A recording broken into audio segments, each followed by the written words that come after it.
South Korea's average tariff is 4 times higher. Think of that, 4 times higher. This is happening by friend and foe. This system is not fair to the United States and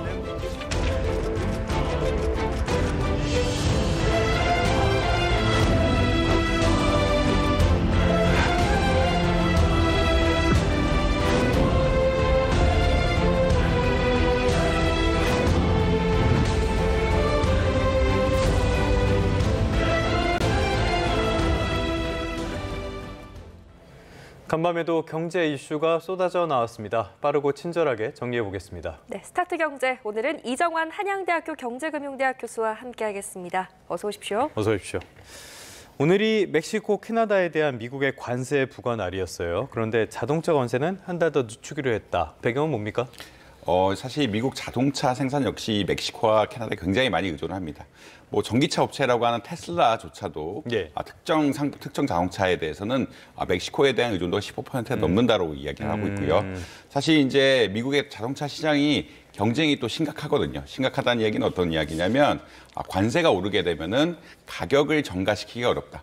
관세를 올리게 되면은 보통은 가격을 올려가지고 뭐 영업이익, 수익을 유지할 수가 있는데 이런 미국의 GM이라든지 포드라든지 이런 업체들이 멕시코 내 생산이 굉장히 많고요. 그 말은 어떤 이야기냐면 멕시코에서 생산한 것들을 미국으로 가져왔을 때 관세가 붙게 된다.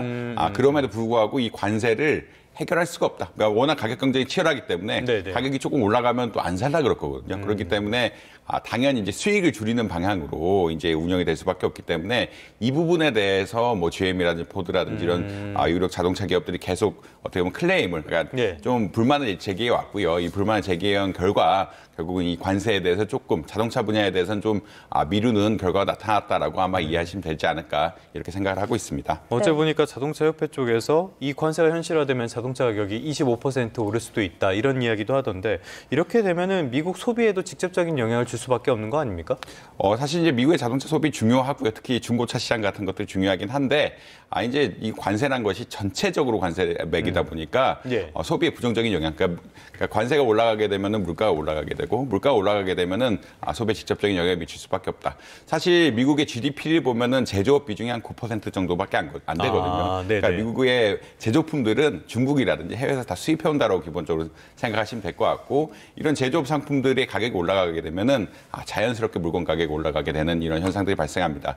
또 농수산물 역시 싼 것들, 비교적 가격이 저렴한 것들은 멕시코나 이런 데 수입을 많이 하기 때문에 이제 생활 물가에도 부정적인 영향이 미칠 수가 있어서 관세 이 자동차도 굉장히 중요하긴 하지만 어제 뭐 베이지북 얘기가 잠깐 나왔는데 베이지북에서도 트럼프의 관세 정책 같은 것들이 물가 상승 압력을 부과할 수 있다 이런 이야기들이 계속 나오면서 좀 부정적인 이야기를 할 수밖에 없다 이런 말씀 드릴 수 있을 것 같습니다. 네. 베이지북은 연준에서 나오는 경기 동향 보고서 이거 말씀하시는 거죠? 연준에서 이제 결국은 어떻게 이제 미래를 예측할 것이냐 경제 예측에 대한 계속 그런 전망들을 베이지북이라는 형태로 하고 우리나라도 뭐 발간합니다. 네, 물가에 미칠 영향은 좀 부정적이라고 말씀을 하셨지만 뉴욕 증시는 그래도 이 자동차 관세 부과가 한 달 유예된 것에 대해서 좀 관세 전쟁이 완화되는 것 아니냐 이런 기대감 때문인지 좀 반등하는 모습이었던 것 같아요.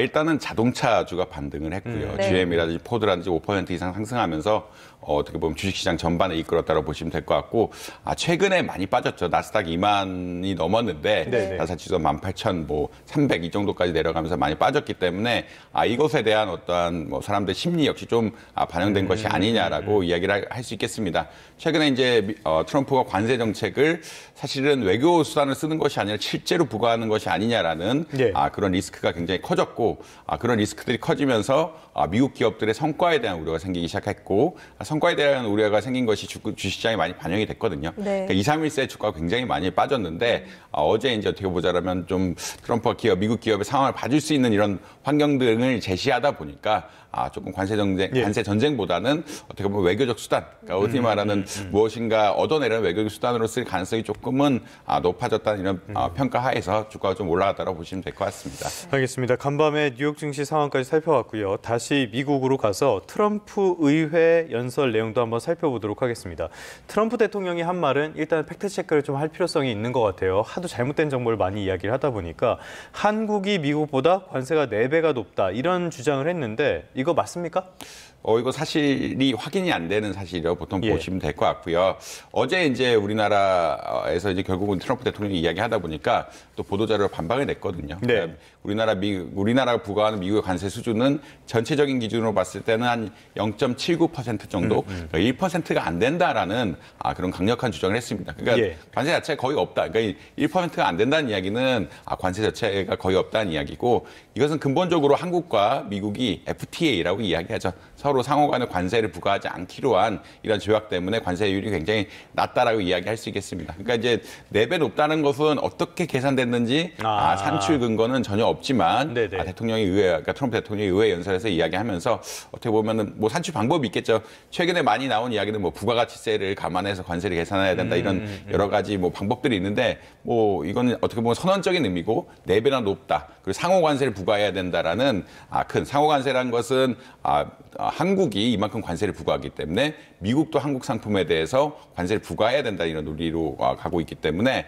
이런 전반적인 뭐 정치적인 아젠다라고 보시면 될 것 같고, 확인된 바는 뭐 제가 아는 바로는 적어도 지금까지는 없는 걸로 알고 있습니다. 이게 숫자가 정확하지 않다라고 말씀드릴 수 있을 것 같아요. 네. 그래서일까요? 이런 주장들이 좀 트럼프가 관세 부과를 이제 앞두고 억지로 명분을 좀 쌓기 위한 발언들이 아니냐 이런 지적이 나오는데 어떻게 보십니까?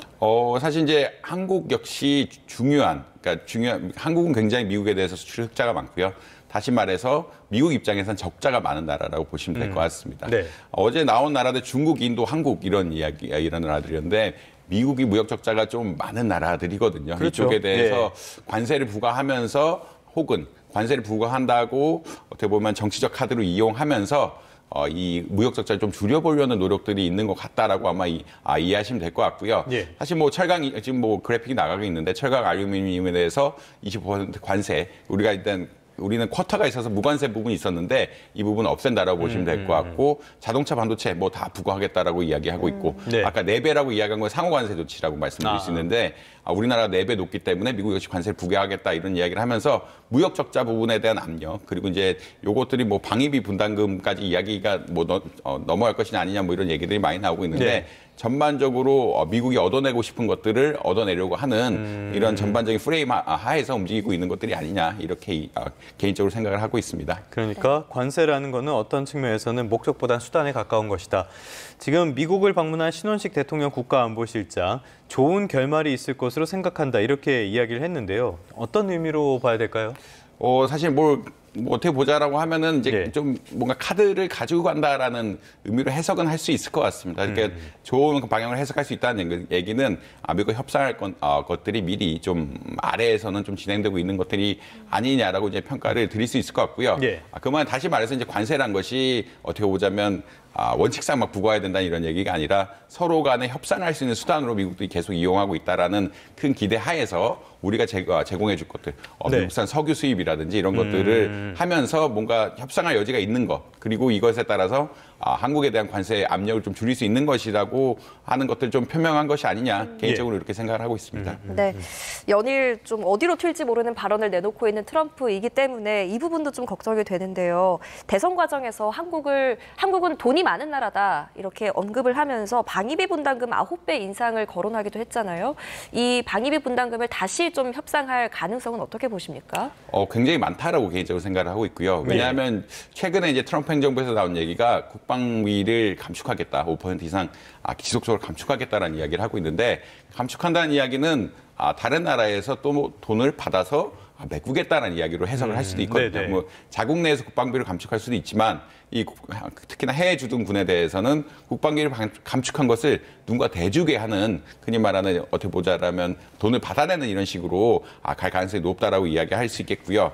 방위 분담금을 당연히 9배, 그러니까 트럼프 행정부가 지금 하는 것들은 약간 선언적으로 굉장히 높다라고 이야기를 하고 있고, 그래서 우리가 몇 배 이상 가져가겠다라는 그런 논리로 가고 있기 때문에 방위비에 대해서는 아무래도 재협상이 이루어질 수밖에 없다.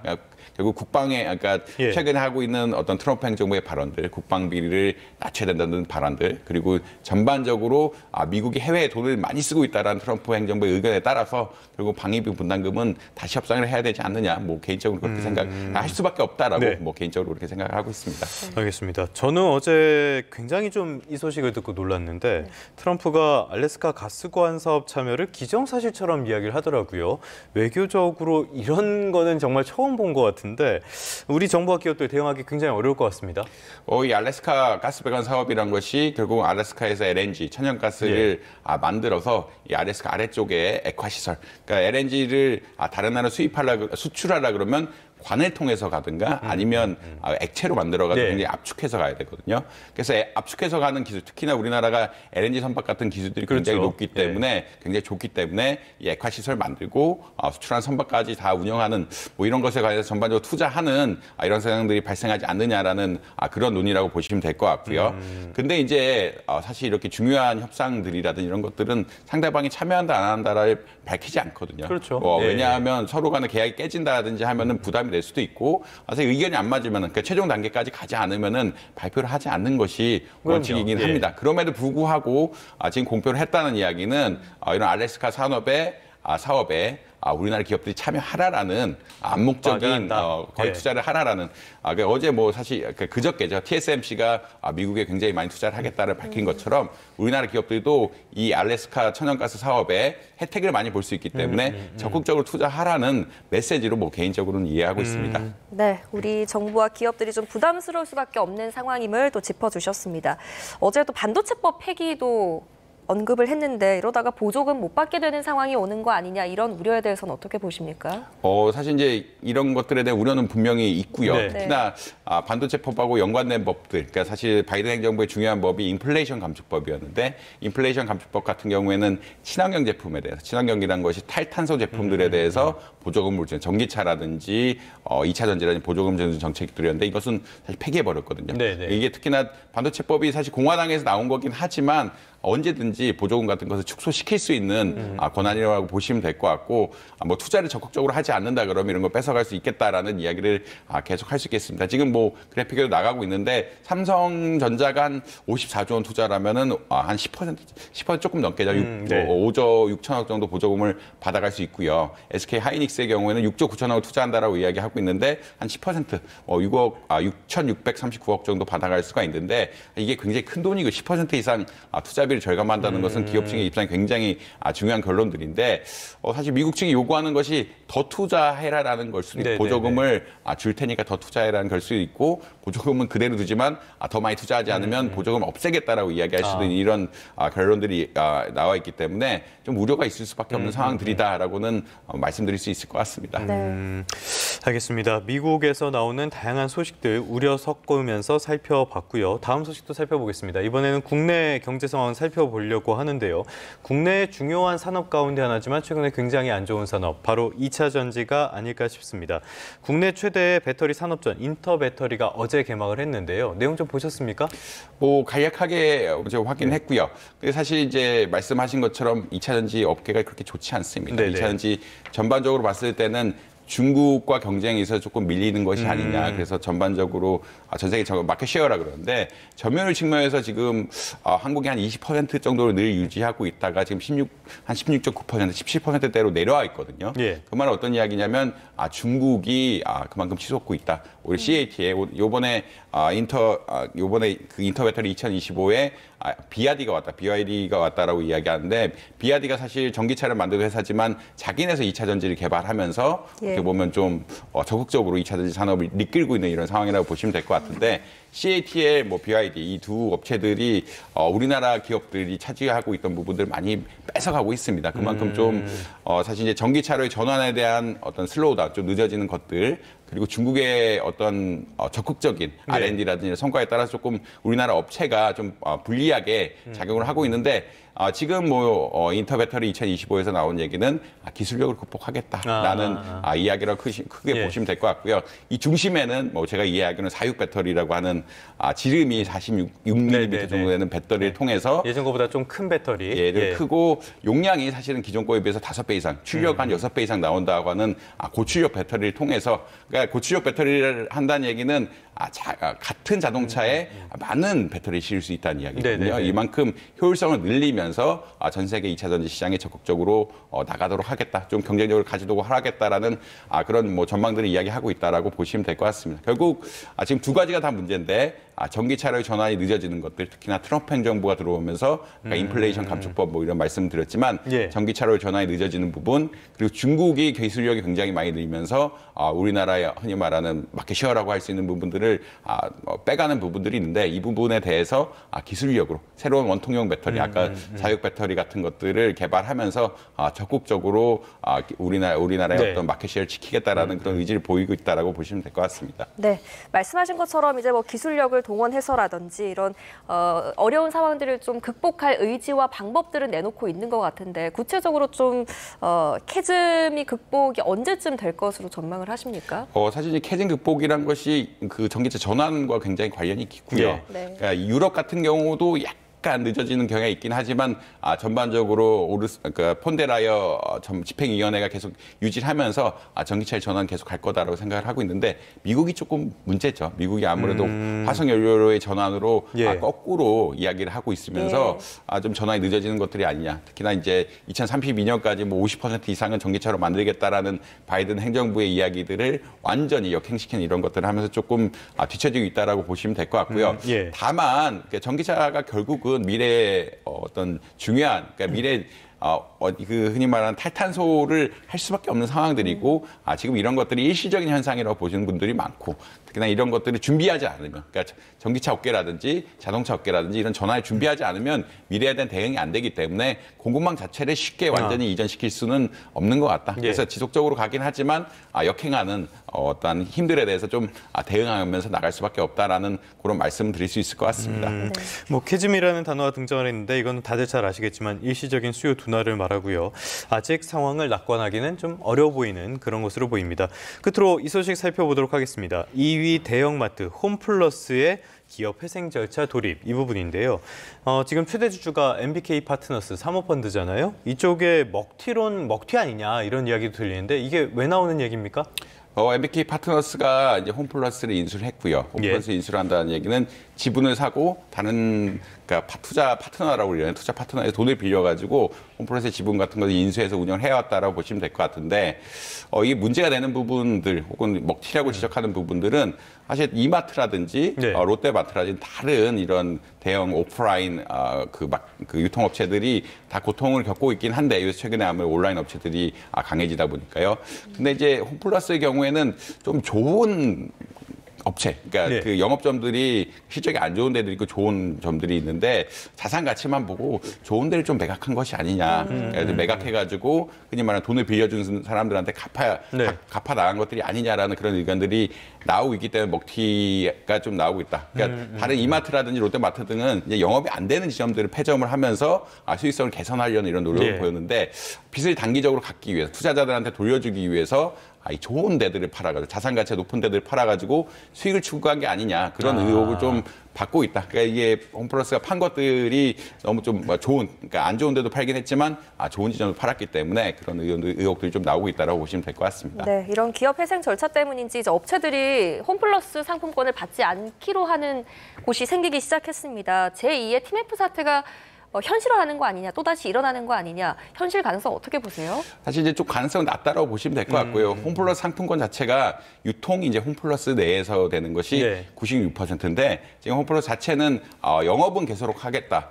다만 우리가 필요한 것은 빚을 재구조하는 것들, 지금 비용 것들을 좀 감해달라고 하는 거거든요. 이자도 좀 영업이 안 되기 때문에 이자 비용이라든지 원금 총액을 좀 감액하는 이런 거기 때문에 한 96% 정도는 이미 뭐 홈플러스 내부에서 운영이 되고 있어서 상품권 자체는 큰 문제는 아닌 것 같다. 물론 지금 신라라든지 HDC 이런 데서 이제 홈플러스 상품권 안 받겠다라고 이야기하고 있는데, 홈플러스 자체가 운영을 하고 있기 때문에 좀 그런 문제는 좀 덜할 것 같고요. 다만 이제 이 그 대상 매출 같은 것들이 좀 안 되면서 이게 좀 어려운 문제가 발생할 수 있다. 이렇게는 보시면 될 것 같습니다. 네.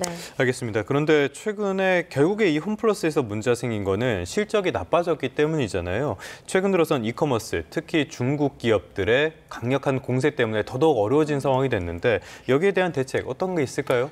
사실 이제 이 산업 자체가 전환되고 있기 때문에 좀 어렵다고 보시면 될 것 같고 대형 마트에서 좀 요구하는 것들은 오프라인 매장, 오프라인 시점 이외에도 배송 같은 것들을 허용해 달라. 그러니까 온라인하고 오프라인 병행할 수 있도록 좀 구조를 만들어 달라라는 이야기를 계속 하고 있습니다. 규제가 있는 겁니까? 규제가 있어서 이제 온라인 그 운영 시간 이외에는 배송이 또 안 되게끔 이렇게 해놨는데 그런 것들을 풀어주면은 온라인 업체와 좀 경쟁 같은 것들이 좀 원활하지 않나라는 의견들이 계속 나오고 있다. 결국 비슷하게 결국 플랫폼이 온라인으로 가고 있기 때문에 오프라인 업체들도 온라인을 좀 허용해줘야 되는 것이 아니냐. 왜냐하면 오프라인 업체들은 고정비가 많이 들 수밖에 없거든요. 고정비가 많이 드는 것을 감안한다라 그러면 비슷한 경쟁을 해야 되는 그런 것들 좀 나눠줘야 되는, 좀 풀어줘야 되는 것들이 아니냐는 것들이 나오고 있다라고 보시면 될 것 같습니다. 지금 이 부분도 살짝만 여쭤보도록 할게요. MBK 파트너스는 고려아연과도 연관이 된 기업인데 지금 경영권 분쟁에 참여했지 않습니까? 여기에 영향을 미칠 가능성은 없습니까? 사실 이제 고려아연의 경우에 대해서는 이게 좀 다른 케이스인데 이제 영풍이랑 고려아연이라는 두 명의 대주주들이 있고요. 그니마 MBK 파트너스가 영풍에 대해서 돈을 그러니까 사실 경영권에 간섭한다기보다는 돈을 제공해주는 흔히 말하는 LP라는 역할을 하고 있기 때문에 그리고 LP라는 과정 자체가 법적으로는 문제가 없기 때문에 물론 이거 맞느냐 틀리냐에 대한 논의는 굉장히 많지만 법적으로는 문제가 없기 때문에 아마 큰 이슈는 없을 것 같다고 개인적으로 평가를 하고 있습니다. 네, 알겠습니다. 오늘 여기까지 듣겠습니다. 오늘은 이정환 교수와 함께했습니다. 잘 들었습니다. 고맙습니다.